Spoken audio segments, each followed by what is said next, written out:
When's the last time someone said thanks? Peace and blessings, family, and welcome to this week's episode of Sis, We Need to Talk.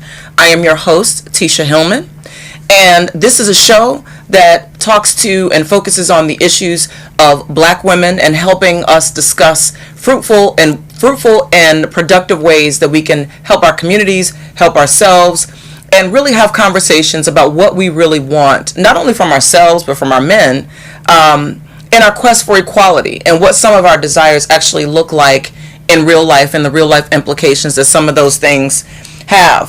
So today's show is going to be about unlocking the pain.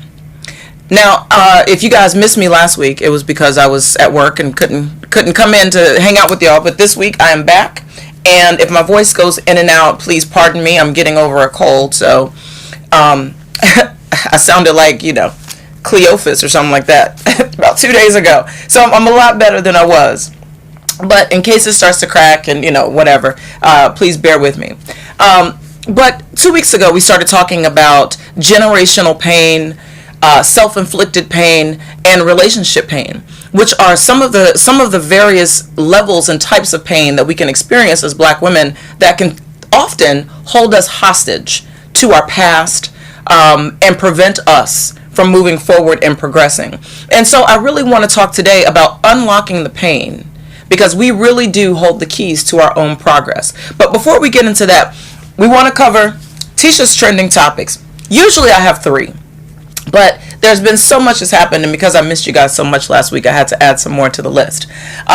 So I want to talk first about using your privilege. So we talk a lot to our white sisters about using their privilege, right? And what white privilege actually is the power to change outcomes. That's what any kind of privilege is. That's what any kind of power is. It's actually the power to change outcomes. And so when you have a privilege combined with power, this is where you get white supremacy.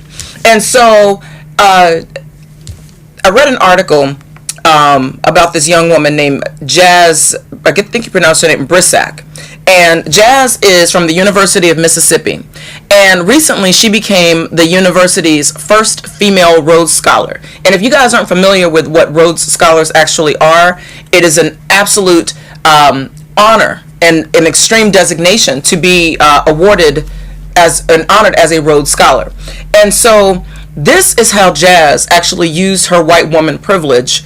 So when she was interviewed about becoming the university's first female Rhodes Scholar, what she said is this, and mind you, this was front page of the news in Mississippi. So she stated, "I am honored to get to be a role model for other Mississippi girls looking forward for ways to make their voices heard in a state still very much dominated by patriarchal structures. Given that our state amplifies the voices of white supremacist women like Cindy Hyde-Smith, who reinforce and uphold misogynistic policies, I'm glad to be able to provide a very different example of how an empowered Southern woman acts." And Jazz goes on to state, "I want people to realize that human rights are non-negotiable." And the thing I love about that is she called out Satan's incarnation, Cindy Hyde-Smith. And if you guys aren't familiar with who she is, she was the white woman. I think she's running for senator, or ran for senator in Mississippi. And don't quote me on that. But either way, she's running for an election in Mississippi. And she recently caught a lot of flack because she talked about if there were lynchings, she'd want a front row seat. And several days later, she was photographed in Confederate gear with a musket and, whatever. So Cindy Hyde-Smith is highly problematic. She is a racist white woman, and she's ridiculous. But I commend our allies like Jazz Brissac for using her white woman privilege to go and publicly blast patriarchy and white woman privilege, as well as racism, and to confront it firsthand, front page. And Jazz, I commend you and congratulations on becoming a Rhodes Scholar. That is certainly an honor in the state of Mississippi, more importantly. So another article that I read recently was about a year ago in Milwaukee. And random black men being shot and used as target practice, as we occur every day. There was a video that was recently released of a shooting that happened about a year ago of a young black man by the name of Jerry Smith Jr. Now, Jerry Smith Jr. was, in the video, you can see the officers accosting him. Jerry is behind a building, and the police come, weapons drawn. They tell him to put his hands up. He complies, right? Mind you, nothing is in his hands, but he complies. The police officer says, get down on the ground. He gets down on the ground. As he gets down on the ground, the police start unloading shots into his body, leaving this man paralyzed from the waist down. Now again, the premise that is used for shooting black men, would, mind you, we know that does not occur when it comes to white men.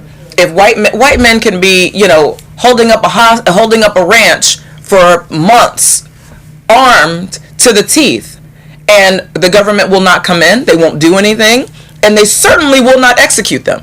And not saying that I'm advocating for people to be executed, but what I am saying is the hypocrisy is evident.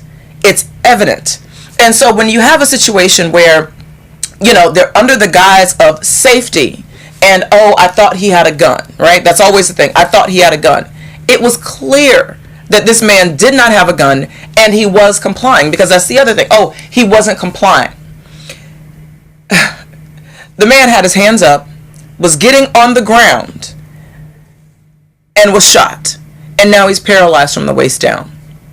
And, obviously it's not a happy ending, but it's certainly a different ending than it could have been. And that is usually the occurrence in these situations, because usually our people don't live to tell the tale. But in this instance, the police fought for a year, because they did not want to release this video, the body cam video that clearly showed them trying to execute this man. Sisters, this is what our men are up against every single day in this country. And this is why I think a show like this is so important. Because as we get power, both financially and economically, it is our responsibility to then look and help the people that look like us. It is imperative that we help black men, because we cannot help and advance our communities if we are not helping black men. Because if we are going to continue to procreate with our men, they have to be around for us to procreate with. And not saying certainly that that's their only role, the same way it's not our only role. But what I'm saying is that we have a shared destiny and a shared responsibility to one another. Because as the African adage goes, it takes a village. It absolutely takes a village. But that village cannot just look like you and I, or we will cease to exist. Because despite all modern day sciences, it is important that our men remain not only in our alive, but an active role in our lives. And so what does that support look like when it comes to us? It means recognizing that in this society, more often than not, black men are used, as I stated before, as target practice. If you don't believe me, look at the statistics. For us as black people to be 13% of the population, and yet for our men to be the highest number per capita of people killed by law enforcement, that's important. And it's also very, very scary. So as black women, what we can do is to be their place of peace. And what that means for me is that to be a place where our men can come and find love and comfort and support. Because this life is very, very hard. Very hard. It's hard for all of us, but it's more difficult for them. Because while yes, black women sometimes do become victims of police violence, it's certainly not at the levels in which our men are. Not to mention some of the other things that we've talked about on previous shows, where our men are more incarcerated than any other race of people. Again, being only 13% of the population as a black people, as a collective, and our men making up a portion of that, it's staggering. And so we need to be a place where they can find peace, where we can be a refuge from all of the crazy that goes on in society. And if we can do that, then we've certainly done something. And that's not to take away from us obviously showing up for our men. And what that means is when there are rallies, when there are marches, when there are actually active things that we can do on the ground to draw attention to these issues, we need to show up. So before we go on, we're about to take a brief commercial break. But I want to go on and I want to talk about some of the other things that are happening in the news. We'll talk about the CIA and the prison system using men and people in the prison system, particularly men, as science experiments. We'll talk about the migrant caravan, and we'll talk about Thanksgiving. But before we get there into these deep topics, let's take a brief commercial break, and we'll be back in just a second. Hey guys, I'm Asia Morgan, an intern at WBGR Network and a proud senior of Morgan State University. Here's a few pointers on campus and community safety. Use your eyes and stay alert. Studies show that looking a predator directly in their face causes them to be less likely to choose you as their victim because you then have the means to easily identify them. Focus on your surroundings and not your phone. And never walk alone. Walk in pairs or in groups wherever you go because we are stronger in numbers. If that's not possible, use safety services. Universities have escort services available 24 hours a day, 7 days a week. Take advantage when leaving late night study sessions, parties, or anything else where you will be usually traveling alone. And when using riding services like Lyft or Uber, always check to see that you're getting into the right car. If you're traveling alone, be a backseat rider, buckle up no matter what, and never forget to share the details of your trip with a friend or family member. Lastly, trust your instincts. If you feel like something is wrong, 9 times out of 10, it usually is. Don't ignore that feeling. This has been a message from the WBGR PSA Project. So welcome back. And before we go on, this segment of the show is brought to you by the Law Office of Tisha S. Hillman. If you are looking for an attorney practicing in the areas of family law, whether it be divorce, custody, child support, etc., if you are looking for an attorney specializing in the areas of criminal law or also personal injury, so if you've had a car accident, any kind of accident that was that you're looking to find out whether or not you have either liability or whether or not you can possibly reclaim any damages that you may have suffered, please contact the Law Office of Tisha S. Hillman at 301-744-7996. You can also visit the website at www.tshillmanlaw.com. And Tisha's a good friend of mine. She's pretty awesome. Shameless plug, as always. Anyway, so I want to talk about the CIA. Right, so obviously we talk about the CIA sometimes, we laugh and we joke because it's this clandestine government agency that we know exists, that we know that they have power, we know that they do things surreptitiously.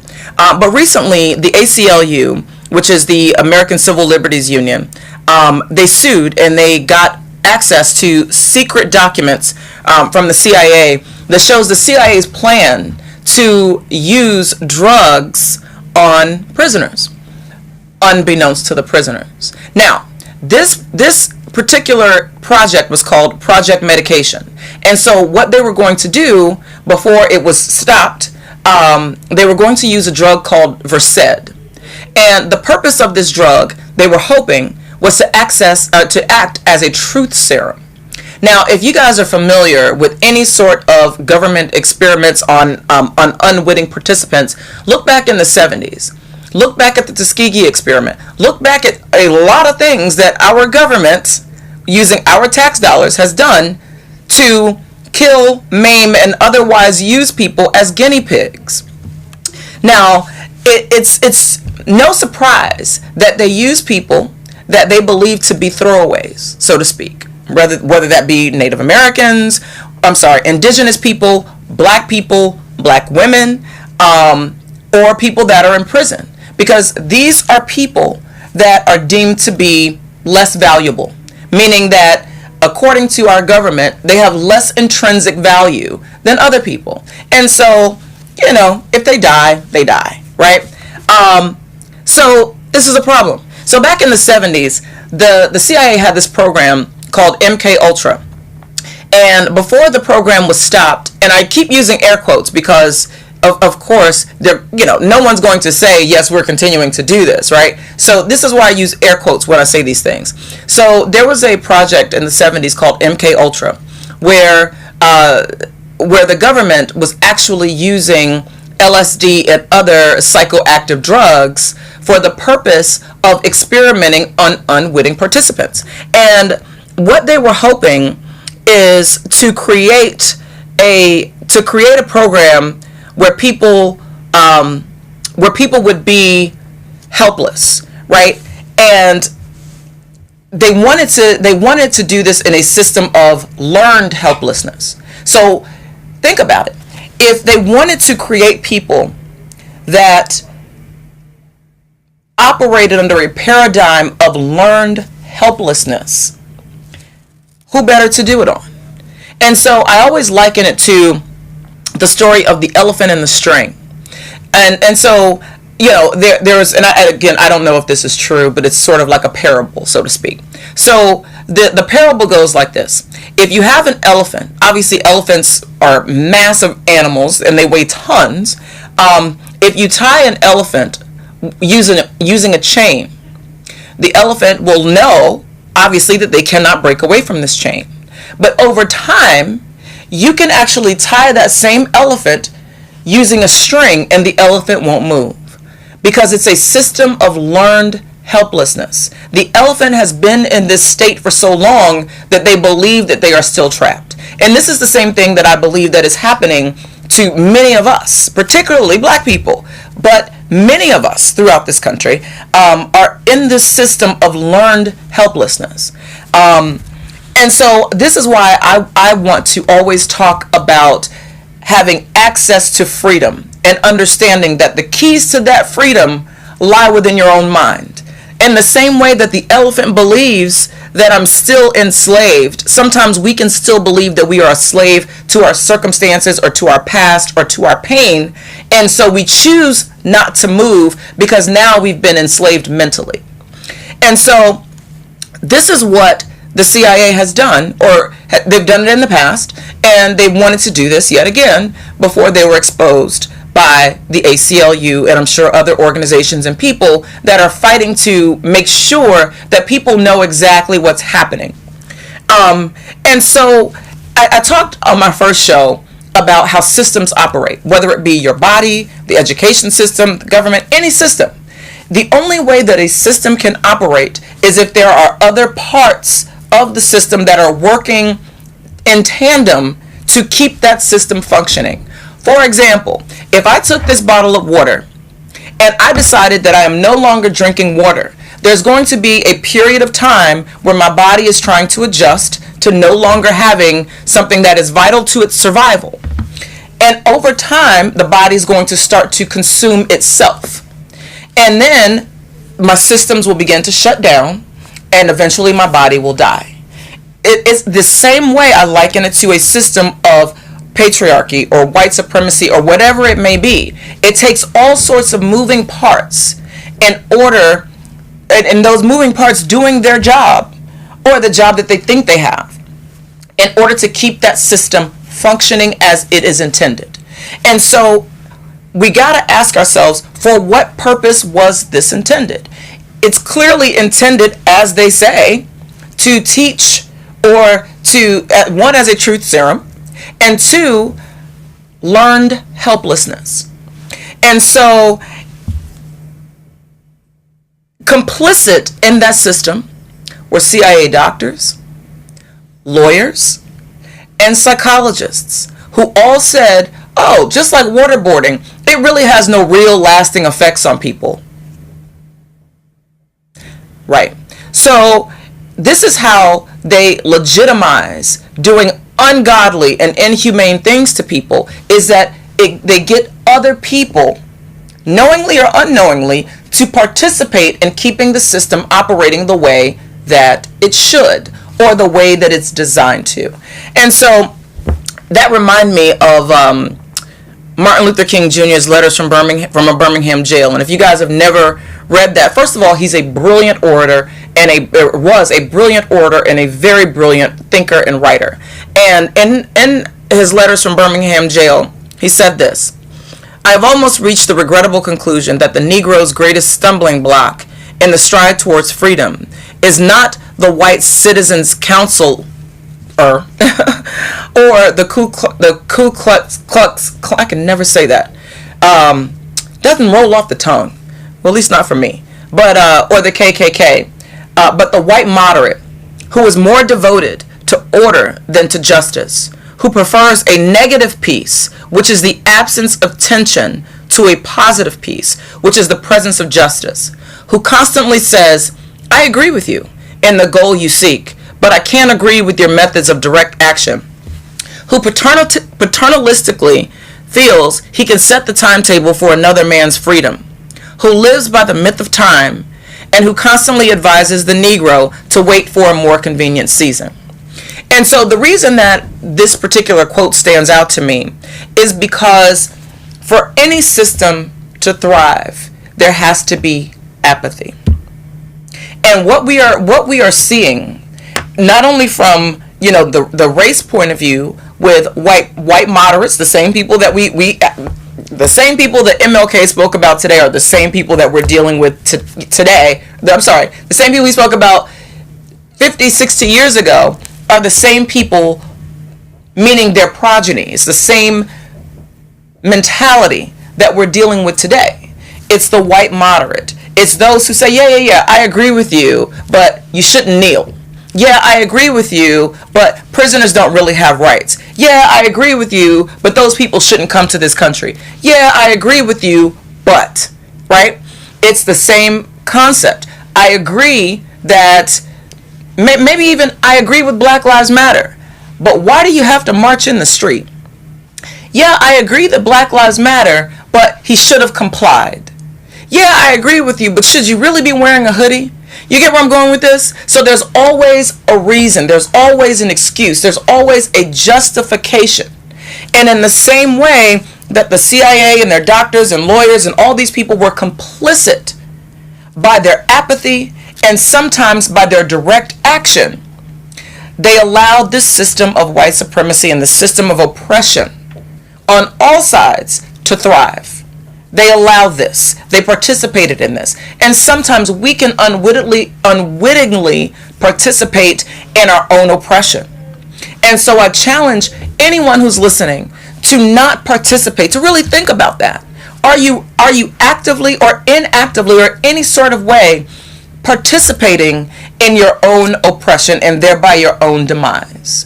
Or do you realize that it's just a string? It has no power. It's just a string. It's all in your mind.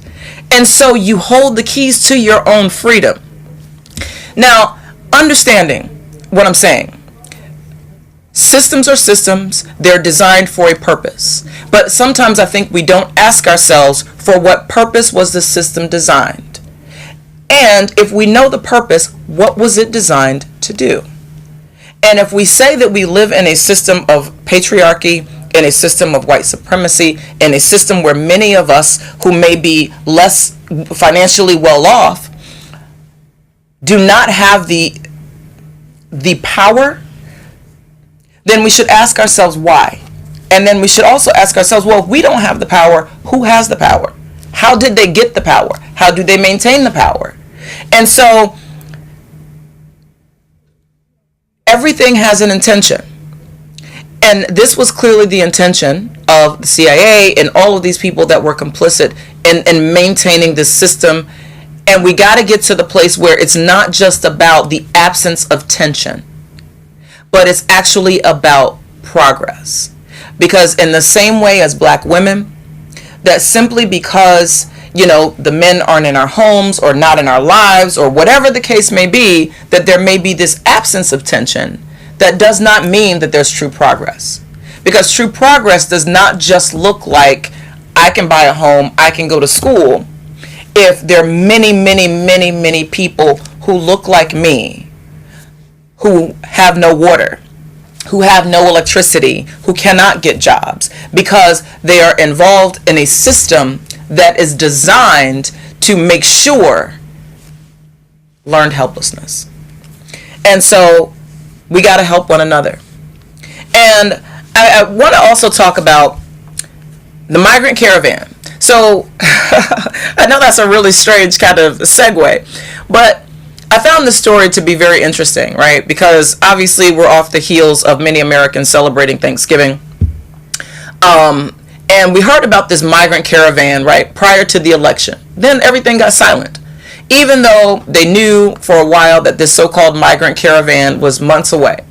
So apparently, several people coming from Central America were approaching the Tijuana, Mexico border, and they were met with tear gas yesterday. So we're talking about women, children fleeing for their lives, babies screaming and crying, barefoot, running, because our government is shooting tear gas at these people.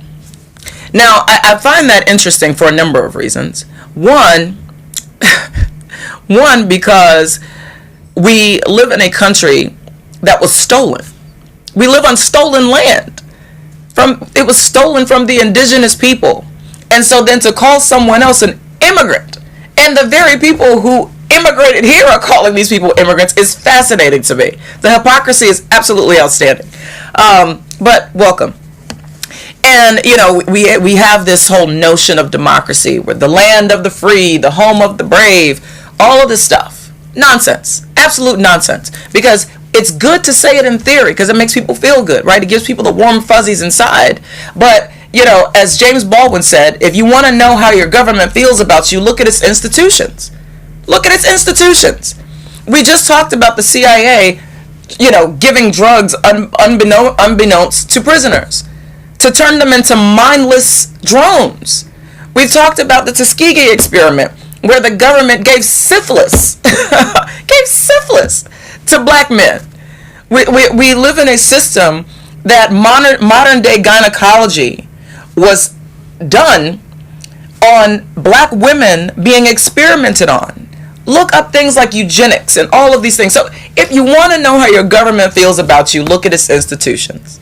And so, here we are celebrating Thanksgiving, the giving of thanks, right? It's amazing. So we celebrate Thanksgiving, and then simultaneously, 3 days after we gave thanks for all those great things that we're grateful for, what we do is we in turn throw tear gas at women and children who may be fleeing violence in their own countries, a lot of it caused by the United States, which is absolutely astonishing to me. Not to mention, it's a holiday that celebrates the white European immigrant coming to this country where indigenous people lived, the indigenous people feeding them, welcoming them, teaching them how to grow corn and to grow crops, only to turn around and be brutalized, pillaged, raped, killed, and then forced onto reservations. Not to mention the disease that the European settlers brought to the indigenous people and just basically wipe them off nearly the face of the planet. So, I'm always amazed when I look at some of the things that we experience in this country and some of the things that we allow.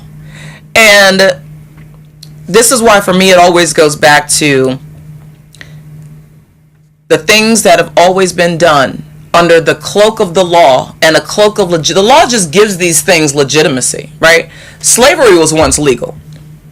So the law oftentimes means nothing. And coming from a lawyer, I know that's interesting, but understand what I'm saying is that oftentimes it's a cloak of legitimacy, because when it plays out to its natural conclusion, what you see is these people don't care about the law. It's not about the law, but it's about making sure that you remember that you're the elephant, that you are the one that's mentally enslaved. And sometimes we forget that, and we look at the wrong things in terms of who we choose to make our enemy. And so what I say to my sisters is this: our men are not our enemy. They are not our enemy. Now, do we have issues in our communities? Absolutely.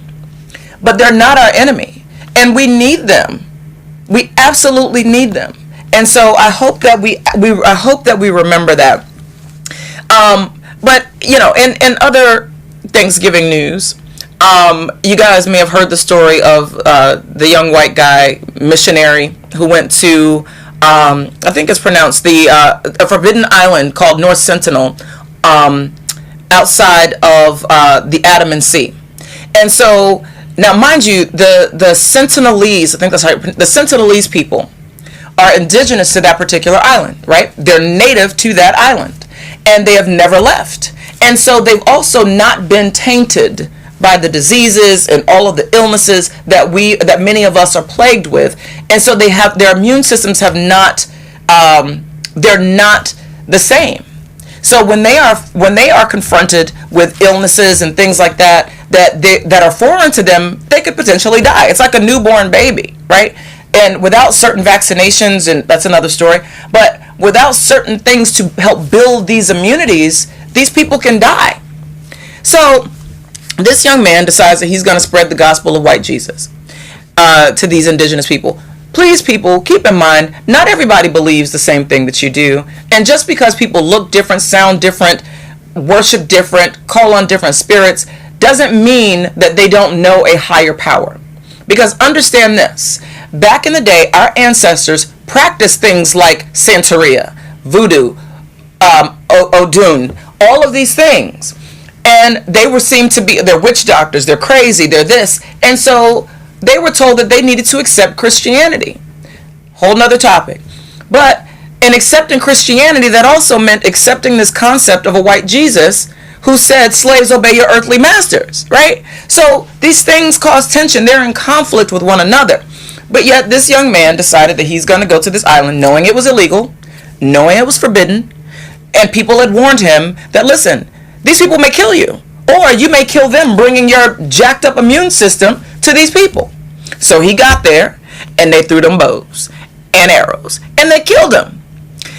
Apparently, the Sentinelese people understood what Thanksgiving was really about. They understood that here comes these people, and they bring plagues and disease and illness and all of these things, so we are going to save ourselves because we have the power to do so. So people, don't get bows and arrows thrown at you trying to tell other people, you know, what they need to do in terms of their form of worship or their spirit or whatever. And yeah, it's very unfortunate that this man died.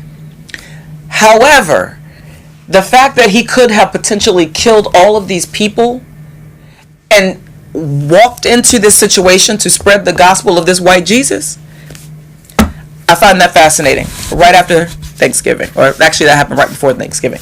But we're going to take our last break, and when we come back, folks, we're going to talk about unpacking the bags and the emotional baggage that we can sometimes keep us on that string as elephants. Join us in a second. When's the last time someone said thanks for checking over your shoulder before changing lanes? Or gave you a pat on the back for sticking to the speed limit? Or a thumbs up for not tailgating? Probably never. Which is too bad, considering safe drivers make the roads safer for everyone. That's why Allstate appreciates safe drivers like no one else. And they show it by saving you 45% or more, along with giving you safe driving bonus checks, deductible rewards, and extra discounts with the DriveWise app. So the next time you come to a complete stop in an intersection, ask yourself, why haven't I switched to Allstate? The Brandeo Insurance Group, your local DMV Allstate agent, can help you save 45% or more for driving safely. Call him at 410-424-0844 and get a quote today. It pays to drive safely. Call a local Allstate agent today and find out how you can save 45% or more. Switching to Allstate is worth it. Savings vary, subject to terms, conditions, and availability. Welcome back. Now, for our last segment, I want to talk about a topic that we touched on at our last, during our last show when we were talking about basically unpacking the bags. And so you heard me make reference to the various types of pain. Excuse me. See, there's a throat issue. We talked about generational pain, relationship pain, and self-inflicted pain. Now, I want to just touch on this very briefly because I was reading something recently, and they were science has finally caught up and understood that pain can actually be generational pain, can actually be passed down through your DNA. And in our communities, there's a lot of pain, whether it be the pain of sexual assault, rape, molestation, domestic violence, poverty, slavery, Jim Crow, over-policing, violence, whatever the case may be. Pain is real, and it's sometimes passed down through our DNA. And it gets passed down because it's often unhealed. Because if you heal it, then it won't be passed down if it's in fact healed. A lot of our ancestors didn't really address pain. And I used to look at this and, kind of be angry. But now I get it. Because when you're dealing with all of these outside forces, like Jim Crow and slavery and having dogs sicked on you and, lynchings and all of these kinds of things, it's hard to deal with or even imagine dealing with some of the other things that could be happening in your own home when outside of your home you're confronted with all of these forces. And this is what I mean for us as black women when I say that we really have to be our men's place of peace and comfort. Because if these are the things that they're dealing with outside of the home, the last thing that they're going to need is more weight on them when they get home. I'm not saying, not holding our men accountable. That is not at all what I'm saying. But what I am saying is we got to learn how to come from a place of love. Because it's easy to kind of look back and be accusatory. Just like I just said, I look back at our ancestors and I'm like, well, why didn't they do this? And why didn't they do this? Why did they make these decisions? I wasn't there. I don't know. But what I do understand is that sometimes these things are, in fact, passed down so that eventually the next generation can heal these things. The same with racism. The same with any other thing that exists. Sometimes it is passed on so that the next generation now has the tools, right? And the freedom to heal these things. Because maybe they didn't have the freedom, whether it be physically or mentally, to have the time to heal the things that needed to be healed in the soul. And so, sisters, many of us have been cheated on, done wrong, left, whatever the case may be. And those things hurt. And that pain is so real. And sometimes we can do things as a result of that pain that end up inflicting more pain. And that's where we get the self-inflicted wounds. But the thing about these things is that when they manifest, sometimes we can't control how they manifest. But when they do, just know that it's because you're trying to be healed. There's something in your DNA that's trying to heal this issue. But if we turn a blind eye to it and we pretend that it doesn't exist, it's never going to go away. And just like in any religious text, whether it be the Bible or anything else, how do you change something that you never acknowledge? And so you always have to shine light on that thing so that it can be illuminated. And once it's illuminated, you can then become enlightened. But you got to first shine the light. And sometimes we're so afraid to look in the mirror and to face who we are to face who we've allowed ourselves to become, either by self-inflicted things or by things that have been inflicted upon us. But the burden is ultimately on you to be the change you want to see. And so if there is pain that you are experiencing that you see is holding you back from what you want for your life, then it is upon you and you only to heal that. Now, along the way, there will come people and situations and circumstances that will help lead us to that healing and that can help us to heal. But the ultimate burden is on us to heal ourselves. The same way the ultimate burden is on men to heal themselves, I believe our job is to not make that healing process more difficult. Because, like I said last time, when you have an open wound and you continue to pick at it, it never heals. It doesn't heal until you allow it time to scab over so that it's no longer triggered when it's hit, right? When that spot is no longer sore. So that when we say things to each other and we're no longer triggered by things that people say and no longer triggered by things that people do, because we're no longer that hit dog that's hollering. You know what I mean? So we really got to unpack these things. And if you feel like it's a conversation that you need to have with someone, whether it be, from your childhood, whatever it may be, if you believe that that is what you need to get you healing, then do that. But understand that that person may not be where you are emotionally.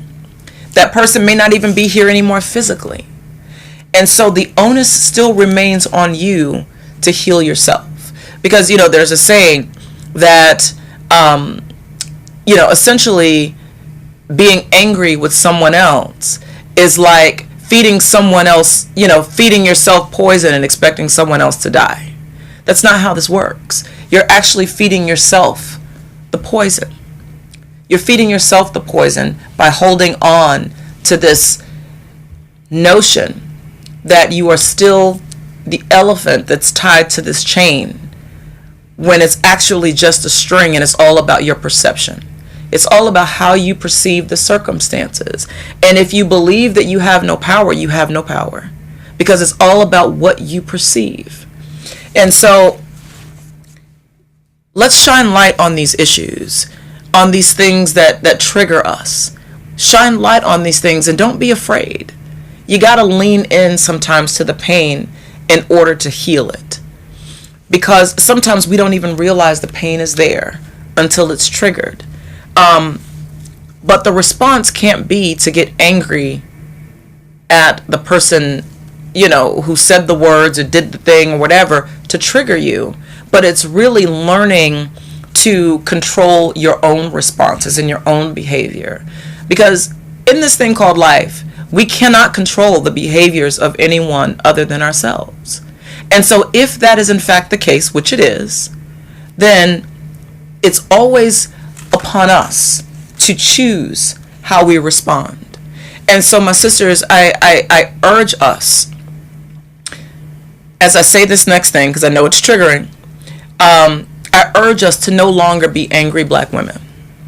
And I know that it's a trope that's used for us all the time. But as I said before, I would venture to say that we are angry. We are. Because that is what hurt and pain and disappointment and abuse and poverty and all of these things, they cause pain.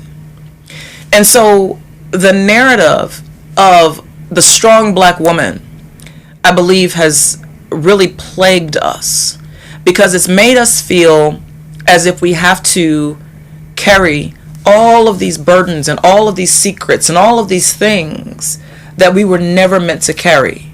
Because the load, sis, is meant to be shared.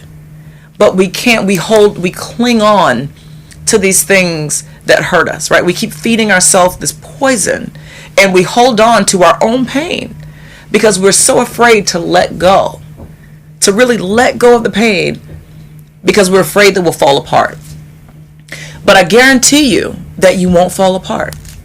You're stronger than that. Not this whole strong black woman, I can do anything and everything and I don't need anyone sort of thing. Because yes, we are strong. Yes, we are in fact magical. That is absolutely true. But we're not here alone. We have partners, we have people, we have friends, we have soulmates. And soulmates can be male, female, friend, romantic, whatever the case may be. But it's someone who actually understands the journey of your soul and is there to help you to get to your destination and help you along this journey. And so, sis, I hope that we find soulmates within each other and that we're able to have these conversations without feeling triggered, without feeling as if we have to attack the person that's saying these things, but understanding that the only reason that you are triggered because there is a unhealed wound somewhere in that, and that person has just hit that spot. Don't be afraid to shine the light, because only when there is light will the darkness in fact be exposed. And we got to really take responsibility. And what I mean when I say that is you control your own behavior. You control your own destiny. And so when we make choices of, as I stated before in the last show, when we choose partners who we know, like you can't sleep with another woman's husband and think that that's not going to somehow, in terms of karma, right, come back in some kind of way. The thing about it is that when that boomerang happens, we can't really control how we get it back. Just know that we will get it back in some form. But we gotta really deal with, excuse me, we gotta really deal with our own stuff. And so you can't say, oh, I want somebody, I want a thug, or most of us don't say that anymore, but there are people that do. Or I want a bad boy, or I want this. And then when you get that, you're surprised when they behave exactly like what you wanted. And then what happens, and I said this before, is that we'll have children with these people. And I don't mean you people in terms of dehumanization, but we'll have children with these same men, with these same characteristics that we wanted. And now we're seeing the pain that actually causes. Sometimes you got to allow other people to heal too, because you can't, you got to take the good with the bad, right? Or you just got to leave it, but you got to take the good with the bad, because if you are accepting this man for these flaws or for this, whatever it may be, then you got to accept the whole package, especially if now you have children with him. You can't then turn and say, well, I don't want him to see these children. Or, you can't get upset when your man decides that he doesn't want to be with you anymore and he moves on and you have children and now you want to keep the children from him. Because now you're passing your pain to the next generation. We got to stop that. We got to stop that. We got to take better care of ourselves, and we got to take better care of each other. And so we can't be afraid to call these things out, though. But I know that a lot of times we are, just because we're afraid of the way someone else is going to respond, because we have this trope as the angry black woman. We know. I had a conversation recently with a couple of my male friends, and they said, you can't tell a black woman nothing. They don't want to hear it, because black women think they're perfect. They think they do no wrong. Here's the thing, sis. We're not perfect. We do wrong. We mess up, and we gotta learn to acknowledge that, because as I stated in my first show, there's a group, and I didn't want to say the name before, but I'm going to say the name now because we need to have a conversation about this, because it's real. So the group is called MGTOW, Men Going Their Own Way. And look it up. It's scary. It's scary. But I understand that it is a direct result of the new feminist movement.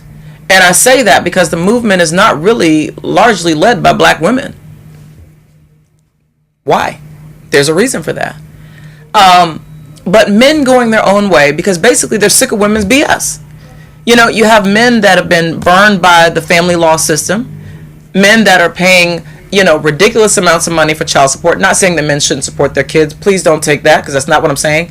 But what I am saying is sometimes we make the job of being a black father or a black man, we make it so hard that it's oppressive. And now get it. If that's what you want to see, if that's what you want to see, more men doing that, then sis, have at it. But if that's not what you want, you got to change the intention. And in order to change the intention, you also got to change the behavior. Because intentions aren't just about a wish list, but it's also, it's about putting kinetic energy behind those intentions. So we'll close there today, but I just want to say, we don't have to carry all these bags that we've been given through life. We don't have to carry these bags. And sometimes finding our passion isn't just about careers and family and money, but it's about finding your authentic self. And sometimes that authenticity has been buried underneath the needs and desires and wants of someone else. And sis, you alone hold the keys. You are not an elephant tied to a chain. It's all mental. You hold the keys to your own progress. And then once you get those keys and you see others that need freedom as well, free them too. Because freeing you frees them, frees us. Because we all we got. Thanks so much. Tune in next week. Same bad time, same bad channel. Thanks so much.